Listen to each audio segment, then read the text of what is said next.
Once upon a time, when the clouds were like sheep drifting over green hills and the brook behind the birch trees chattered on about old stones, there lived 3 little pigs. They were brothers, alike in their cold tails and cheerful whistles, but different in their habits. The first little pig liked ease and sunshine. He hunt while he worked, which was seldom, and he napped while he planned, which was often. The second little pig liked pleasant things and tidy places, but preferred to be tidy without too much toil. The third little pig liked strong timber, straight lines, and a job done so well the wind itself would pause to admire it.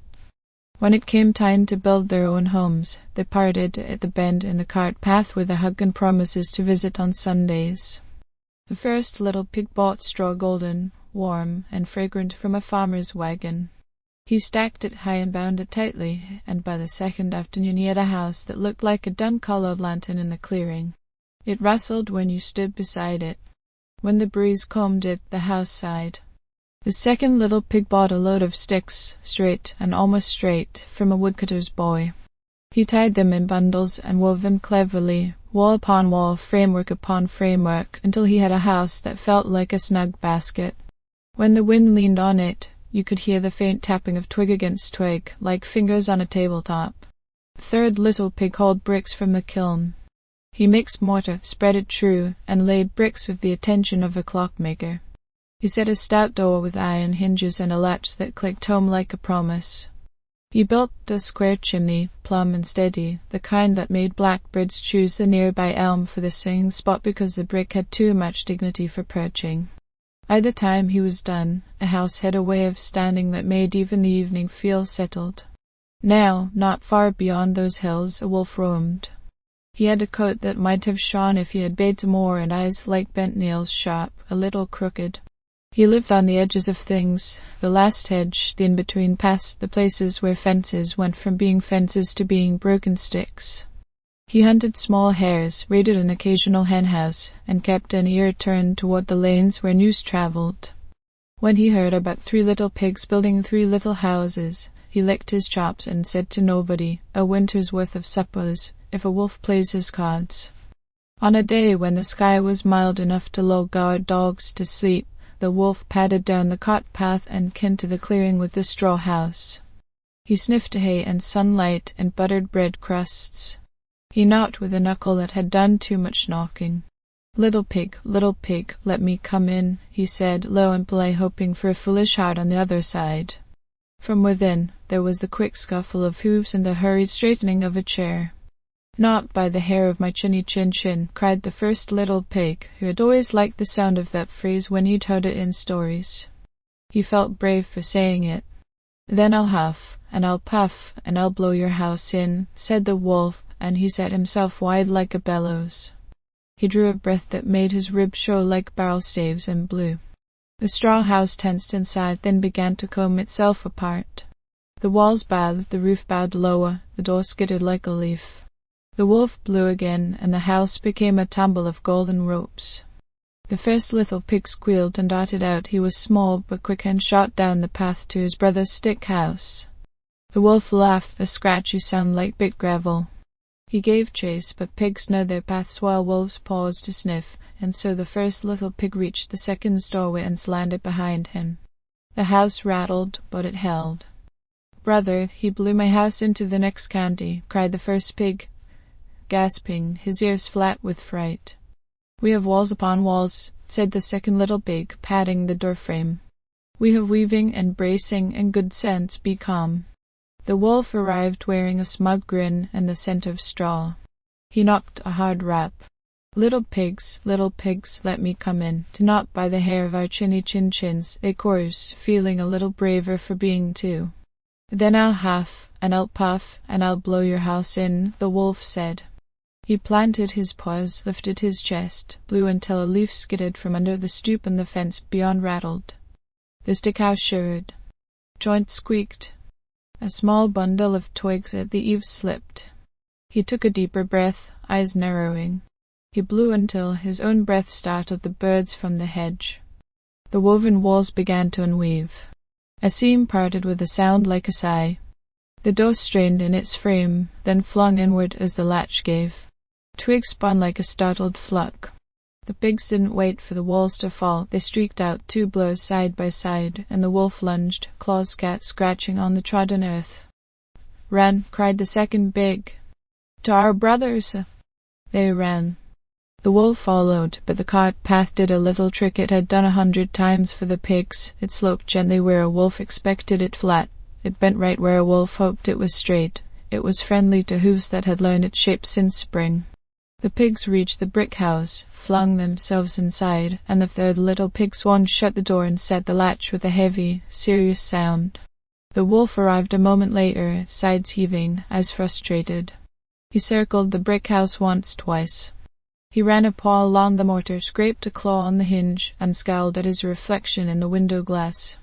He knocked because habit and theatrics are hard to shake.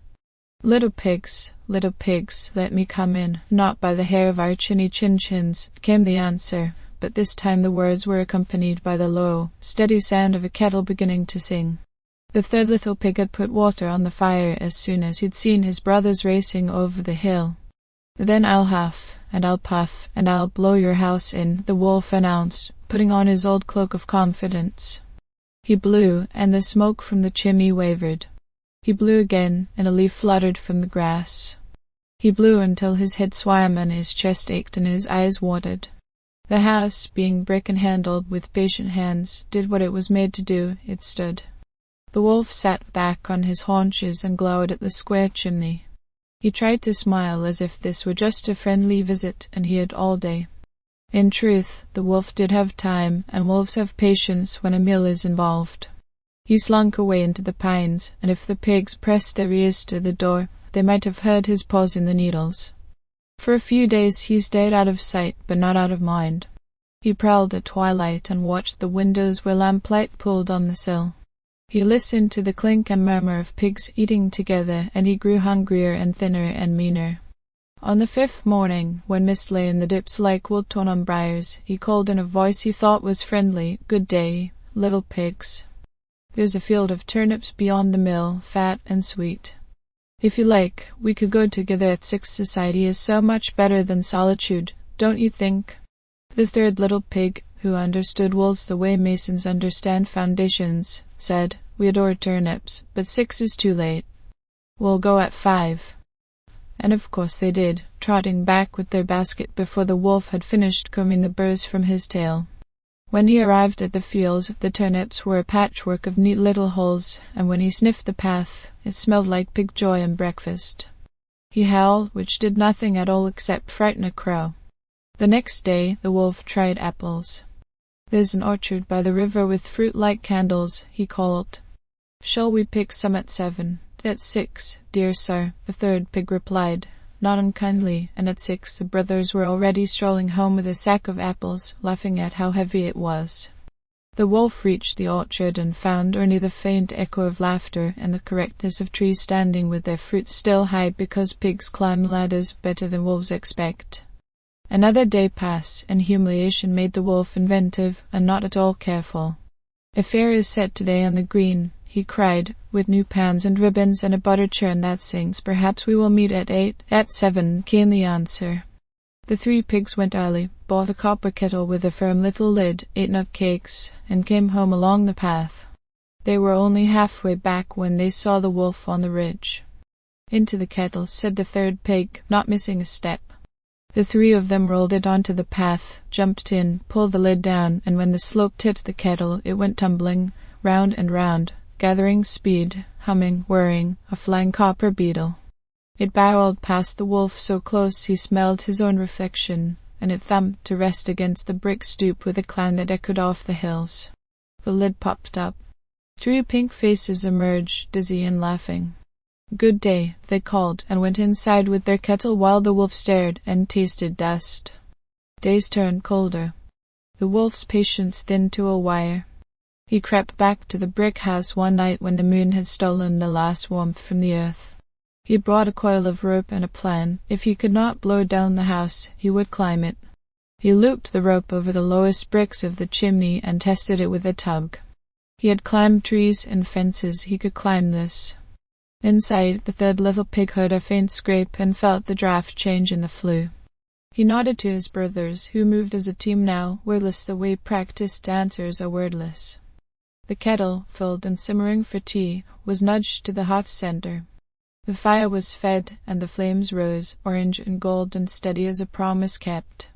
The wolf reached the top of the chimney, looked down, and inhaled the scent of comfort and a merry mistake. He imagined a quick drop, a surprised squeal, and supper. He braced himself and slid, claws chattering lightly on brick. He fell into the cloud of steam and heat so sudden and complete it felt like all the stars had dropped at once. He yelped, sprang back, singed whiskers crinkling, and scrambled up, out, leaving a little trail of soot like snow that had changed its mind about being white. He sprawled on the roof, panting, stunned. His paws stung, his pride smarted, his appetite turned hollow with fear. He rolled toward the edge, intent on the darkness under the hedges. He would slink away, he would pretend this place had never existed. But the commotion had carried. The fire's flare had turned the chimney into a lantern, and neighbors do not sleep through lanterns on cold nights. Lantern answered lantern, door answered door, voices called and came. A farmer with strong hands and a good heart arrived, then the miller, then a woman with a shawl and a fierce frown who had lost hands to a shadow in the hedges. Someone fetched the constable, who wore his badge like it was a piece of the sky and carried a coil of stout rope that had tied more than one trouble into obedience. They found the wolf behind the woodpile, making himself small. He tried to smile, his whiskers made it more of a grimace. He tried to say he had merely been admiring the brickwork. Soot stained his paws, the end of his tail was damp where it had flicked the kettle. The constable's eyebrow rose to a height from which patience rarely returns. "I attempted breaking and entering," said the constable, not loudly but in a way that laid a line on the ground and invited no crossing. "Destruction of property in the first and second cases. Disturbing the peace. Raiding hen houses, I expect, if we tally it up." He looped the rope around the wolf's paws with a kindness that was the opposite of softness. The wolf whined something about turnips and apples and fairs, and how pigs had tricked him. The woman with the shawl shook her head. "You knocked and you lied and you blew," she said. "And when that didn't do, you climbed where you had no right to be." The pigs opened their door wide. The third little pig met the constable's eye and nodded, not triumphantly but with the satisfaction of work done right and neighbors who see. The first little pig and the second stood on either side, the three of them shoulder to shoulder, in a doorway that looked as if it had always been meant for exactly that, three brothers, safe. "Will you press charges?" the constable asked, for that is what the law asks even when the law already knows the answer. "We will," said the third pig, as gently as if he were telling the truth about the weather. "We wish him no harm beyond the harm he has brought on himself, but we will sleep better if he cannot prowl." The wolf went to jail. The cell had a small window that overlooked a patch of weeds and a square sky that changed its mind at least 3 times a day. People came by to look only a little, because dignity is a thing that belongs to everyone even when they've forgotten it themselves. He had time to think, which came to him like a new sort of hunger, and he counted the bricks in the wall. He wondered how they stayed together, and if they'd been laid by a hand like the third pig's, steady and patient and exact. He wondered, too, if, when he had finished paying for what he'd done, there might be work for a wolf willing to carry clay and learn how to hold a line. As for the pigs, they mended what needed mending. The third pig helped the first and second rebuild, not with straw and sticks as before, but with bricks and mortar, laughter and lessons, tea and biscuits. The first little pig found that singing and working together were 2 songs that harmonized. The second learned that tidy and sturdy are cousins. The third pig, who had always liked hard work, discovered he liked teaching as much as bricks. On Sundays they sat on the brick stoop and shared stories with neighbors, the kind that make the winter shorter and the summer just wide enough. They told the tale of the wolf not with gloating, but with the measured way of those who value truth, consequences, and the curious mercy of good pages turning. And when the wind came down from the hills, full of opinions and boasting, it leaned on the houses and found no handhold. It rustled the birches instead and went away muttering, while the 3 little pigs poured more tea, passed the biscuits, and smiled at the sound of their chinnies speaking soft and sure into the blue.